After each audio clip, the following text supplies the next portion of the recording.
bienvenidos. Estamos en una nueva edición de Unidiversidad Noticias, edición central, donde vamos a estar compartiendo muchísima información con ustedes. Estamos en www.unidiversidad.com.ar. Recuerden que estamos en el canal número 30 de la televisión digital abierta y también en el canal número 22 de Supercanal HD. ¿Cómo estás, Gastón? Buenas noches. Bien, decirle a la gente, buenas noches, ¿sí? Decirle a la gente que van a poder ver de 21 a 22 esos labios rojos de Claudia Durán que se nos ha venido rojo, ¿eh? Sí.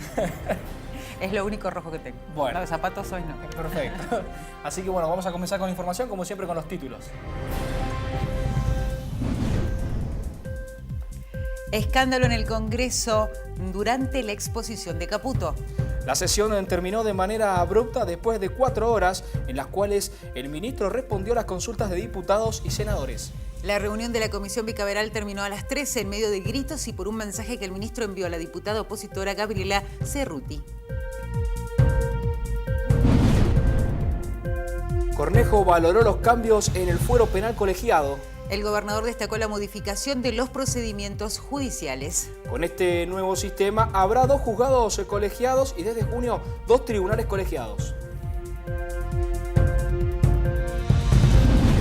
Se lanzó la campaña antigripal. Con la llegada desde el Ministerio de la Nación de las dosis destinadas para adultos y niños, comenzó la campaña de vacunación antigripal. La ministra de Salud, Elizabeth Crescitelli, dijo que Mendoza cuenta con el stock suficiente para proveer a hospitales y centros de salud.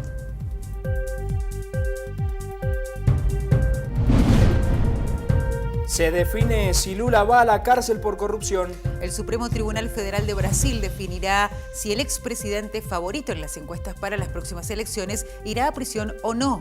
Recordamos que la defensa de Lula presentó un recurso de habeas data para que la pena de 12 años de cárcel sea suspendida. Nueva reunión para detener el comercio ilegal.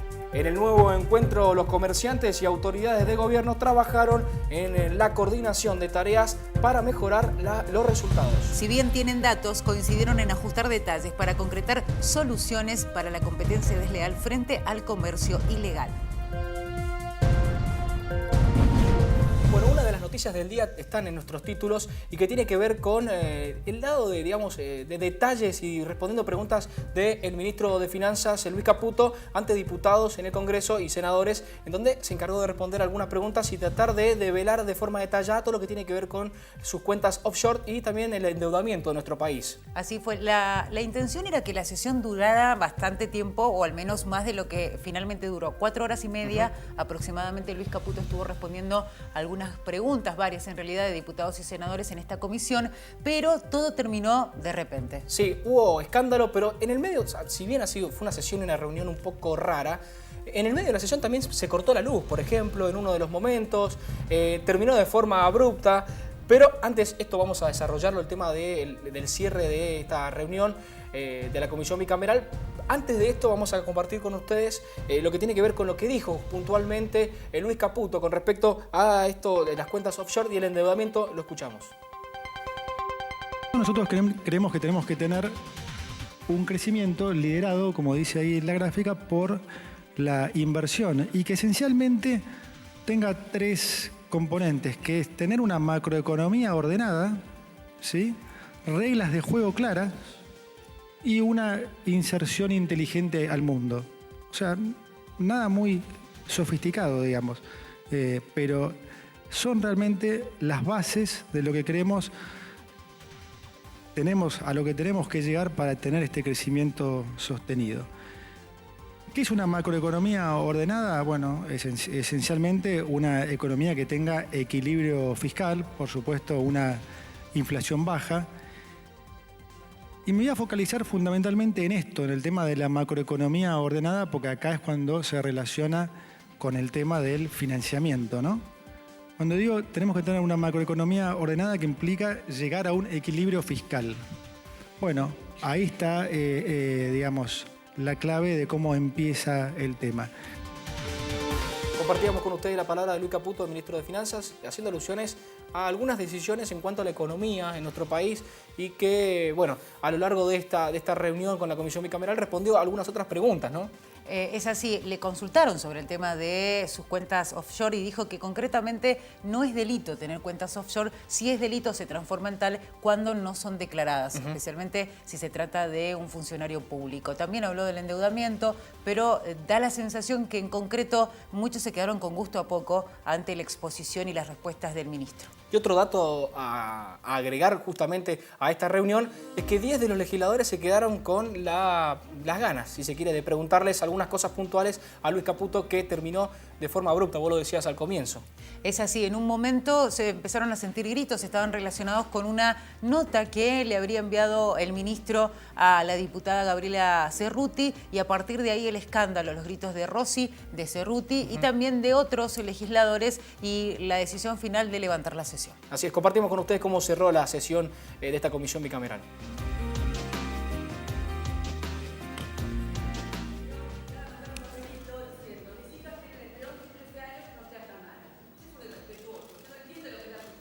Por favor, siéntese. Bueno, por favor.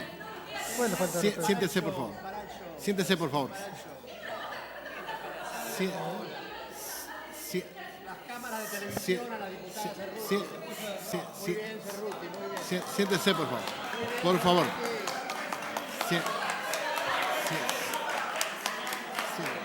Siéntese, por favor. Por favor, hay personas en uso de la palabra, pero siéntese, por favor. Si lo tienen que hacer, hágalo después. Siéntese, por favor. Siéntese, por favor. Siéntese.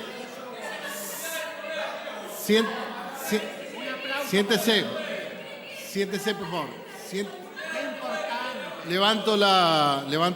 Si no hay orden, levanto la. Si no hay orden, levanto. Si no hay orden, lo levanto. Levantala porque vamos, dale. Vamos. Lo levanto. Vamos, porque yo ya estoy muerto. Bueno, el ministro pide levantar por el tema del compromiso.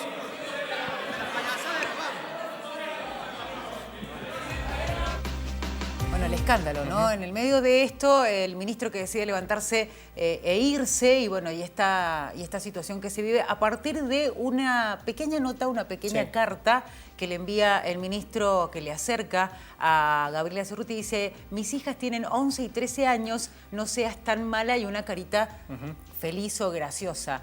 A partir de ahí comienza el escándalo. ¿Por qué? Y vamos a hacer una reseña de lo destacado de esto. En algún momento se hablaba de algo interno en la sesión, pero después se aclaró que estaba relacionado con una declaración que ella había hecho en un programa en Buenos Aires hace algunos días atrás, en donde sostenía que el ministro había decidido transferir sus acciones a una de sus hijas, y es por eso que en ese momento en el programa le aclararon que era imposible porque sus hijas eran menores de edad, y a esto hacía alusión el ministro. Bueno, a partir de ahí, lo que decía la diputada, que lo había tomado absolutamente como ofensivo y hasta misógino, este texto que finalmente había llegado a sus manos. Bueno, y puntualmente destacar esto, que terminó cerrándose la sesión, que esta comisión bicameral dio finalizado a las 13 pasadas, las 13 horas, 13:10 aproximadamente. 4 horas duró, lo habías dicho vos, Claudia, anteriormente, 4 horas duró esta serie de preguntas para tratar de esclarecer un poco lo que tiene que ver con las cuentas offshore y también lo que tiene que ver con el endeudamiento. No terminó de cerrar mucho las respuestas por parte de los legisladores, y varios de los legisladores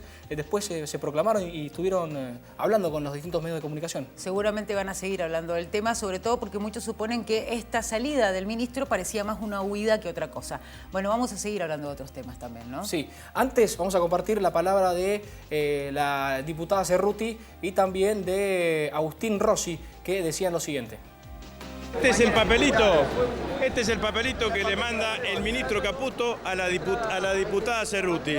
La verdad, el ministro dice: tengo 2 hijos, 2 hijas de 11 a 13 años, no seas mala. Una manera absolutamente impropia de dirigirse a una diputada, misógena, machista, descalificatoria, absolutamente. A partir de esto, que nosotros criticamos fuertemente que la diputada Cerruti se levantó y lo criticó al ministro. El ministro se levanta y se va. No puede un ministro tratar así a una diputada. Estamos en este país donde la lucha de las mujeres es un emblema de todos. Estamos en este país en donde venimos del 8M. Estamos en este país en donde se repudia la violencia de género y esto es un mensaje claramente misógino y machista. A los hombres los trataba de usted o de diputado y a las mujeres las tuteaba. Digo, en una cosa de degradación hacia la mujer muy fuerte. Trató de aflojar la situación mandándome un papelito irrespetuoso, misógino, machista, que dice, mis hijas tienen 11 y 13 años, no seas tan mala, guiñito de ojo. El ministro, a una diputada, cuando estoy al momento de interpelarlo, digamos. La verdad es que lo único que pensamos es que también tiene que ver con la debilidad que tenían en ese momento, que no había contestado nada, que le seguíamos preguntando lo mismo y no lograba contestarlo, y entonces todo eso iba complicando la situación.